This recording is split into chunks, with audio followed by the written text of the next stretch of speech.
Hello everyone, Dr. Henderson here again. I hope all went well with your first exam and your first essay. We are finished with the Enlightenment period and we are moving on to the next period, the Romantic period. And here are the historical, cultural, and literary characteristics of the Romantic period.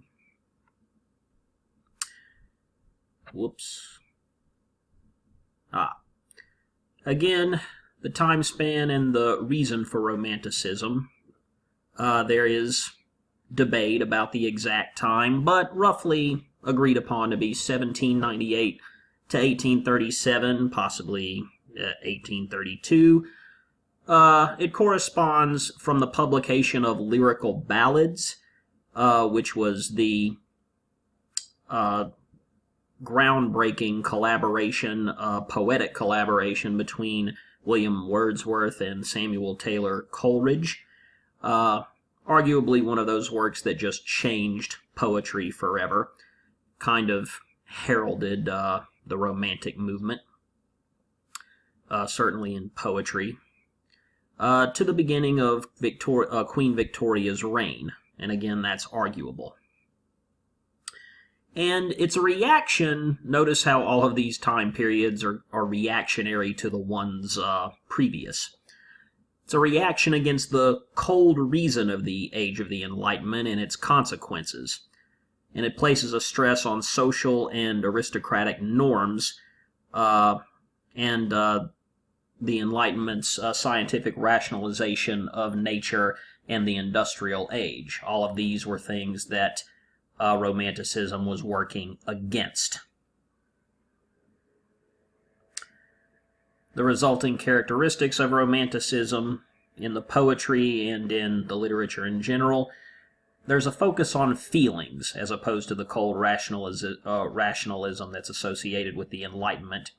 A focus on feelings, that is, sensibility, the importance of the imagination and the emotions.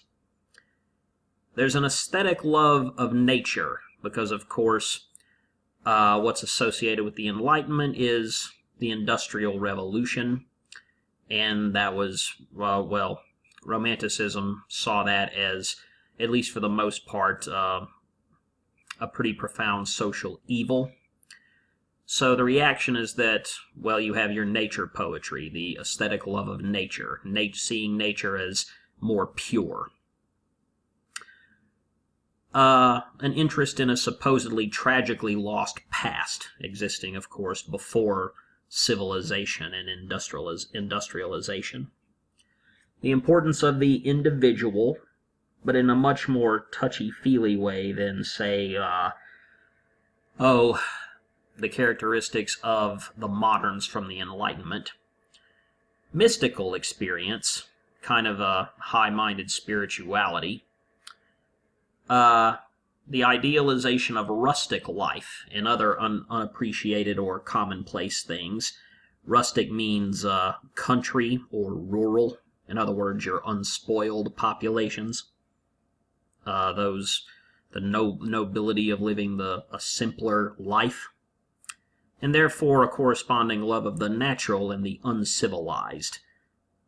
The idea of the noble savage, all prejudicial associations aside, and the state of nature, man before he learns anything, the purity, if you will, of uncivilized man.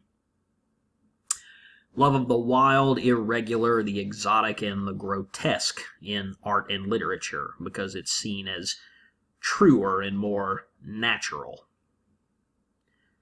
And a typical feature of Romanticism is because of that sense of loss, a tragically lost past, a nostalgic looking back towards a half-mythical better time, as all nostalgia involves. There is sentimental melancholy, in other words, a wistful sadness. A focus on the emotional, psychological process of reading and writing, how it actually affects or improves the individual, the illuminating effects of it, especially individual interpretation of that reading and writing, achieved through that reading and writing. and being more experimental, dropping poetic diction for fresher, more natural language, experimental verse forms in general. Okay, that's it.